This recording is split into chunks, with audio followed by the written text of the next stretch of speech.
Hello, my friends. This is Doug Fabian. Welcome to my weekly ETF report. A lot to talk about today, Thursday, August 20th, 2015. Let me begin with an overview. I attended a financial conference this past week that was put on by Fidelity Investments for investment advisors. I saw a number of presentations on the financial markets, and I wanted to share some of those comments with you. There's a gentleman who is the global macro strategist for Fidelity. His name is Jurrien Timmer, and he gave some great commentary just on the state of the markets around the world. And particularly, he focused on China, the emerging markets, and on oil. And so I'm going to talk about those things. Now, a reminder, over the last couple of weeks, I've been talking about the hot zone.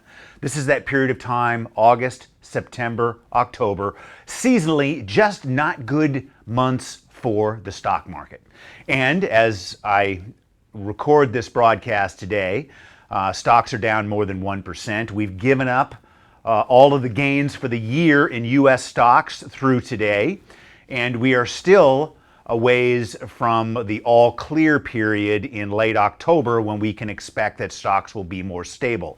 So I'm still expecting a very bumpy ride in the stock market in the weeks ahead, and hence we have very high cash positions in our successful investing portfolios.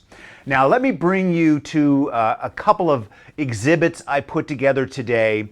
The first is a picture of global stocks just looking at their percentage performance on a year-to-date basis. So let's take a look at this particular chart. The red line indicates Japan, and Japan is the best performing developed market in the world this year, and its performance is a plus approximately 11%. The black line is the worst performing market in the world, and that's the emerging markets, really being led by China. But emerging markets are down almost 13% so far this year. I'll comment that one point in time, emerging markets were up 12% through May, and now they're at a minus 12%. That's a 24% swing in just the past 3 months. That is significant. And then we have the U.S. with dividends reinvested. U.S. stocks still slightly positive. We're basically at the zero line. And then the last two numbers, Europe is up less than 2%, and EFA, Europe, Australia, Japan combined up about 2% on a year-to-date basis. So it's been quite a wild ride as far as stocks are concerned. The next chart I want to share with you is looking at some specific commodities. And I want to draw your attention to the green line. It represents the price of oil. We started out when oil at one point in time in March was down 20%. And then oil had this tremendous rally where it was up 14%. And now oil is on its lows for the year, down 24%. I'm going to come back to that point in a moment. Copper is down 20%. A basket of commodities, DBC, is down 18%.